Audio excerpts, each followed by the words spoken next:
UPI cash withdrawal নিয়ে আবার একটা ছোট্ট ভিডিও।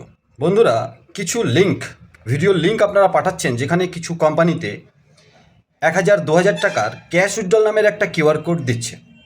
আর সেটার ভিডিওটা আমরা দেখার পরে একটা স্ক্রিনশট আমরাও নিয়েছি। সেখানে কোথাও লেখা নেই ক্যাশ উইথড্রল, শুধু প্রথম লাইনে লেখা থাকছে যে ক্যাশ উইথড্রল, কিন্তু তারপরে কি লেখা আছে সেটা আমরা বলছি। QR code valid 2.58 seconds.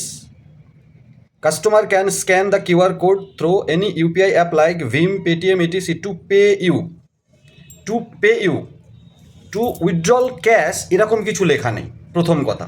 দ্বিতীয় কথা, তবুও এই সমস্ত কোম্পানি, বড় বড় কোম্পানি 1-2 হাজার টাকার ট্রানজ্যাকশন অ্যাকচুয়ালি কোনো নিয়ম মেনে এই ক্যাশ উইথড্রল দিয়েও থাকে। হয়তো অ্যাজ এ কাস্টমার আপনি 1,000-2,000 উইথড্রল করতে পারেন এবং সেখানে এজেন্ট কমিশন পাচ্ছে, আমাদের খুব একটা কিছু বলার নেই। কিন্তু যদিও ক্যাশ উইথড্রল কিন্তু ইউপিআইয়ের মাধ্যমে ক্যাশ উইথড্রল এখনও কিন্তু এপিআইয়ের মাধ্যমে কোম্পানিগুলোর কাছে ঠিকঠাক আসেনি। ফার্স্ট। সেকেন্ড কথা, এটা যদি চলতেও পারে, কোম্পানিগুলো সামলে নেবে। আপনি দোকানদার হিসাবে আপনার সেভিংস অ্যাকাউন্ট বা কারেন্ট অ্যাকাউন্টের ফোনপে, গুগল পের কিউআর কোডে ক্যাশ পেমেন্ট নিয়ে ক্যাশ দিচ্ছেন, এটা আপনি কিভাবে সামলাবেন? সাইবার ক্রাইমে কেস খাবেন আপনি, সাথে সাথে যে পেমেন্ট করছে যদি ভালো কাস্টমার হয় সেও কিন্তু কেস খাবে। শুধু আপনার কাছে বিল চাইবে না ডিপার্টমেন্ট, ওই মানুষটার কাছেও কিন্তু ইন ফিউচারে বিল চাইতে পারে। কারণ পেমেন্ট যখন যাচ্ছে 10,000 20,000-এর এবং কোনো একটা ধরুন মার্চেন্ট কিউআর কোডে বা আপনার কিউআর কোডে, হিসাব তো তাকেও দিতে হবে না? তো অ্যাজ এ সিটিজেন বা কাস্টমারও আপনাকে সাবধানে থাকতে হবে।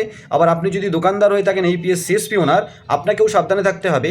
আপনার পার্সোনাল কিউআর কোডে পার্সোনাল ব্যবহারের জিনিসকে ব্যবসায়িক রূপে ব্যবহার করবেন না। কিউআর কোড দিয়ে বা কিউআর কোডে স্ক্যান করে ক্যাশ উইথড্রল 5,000 10,000 20,000 এখনও আসেনি বন্ধুরা।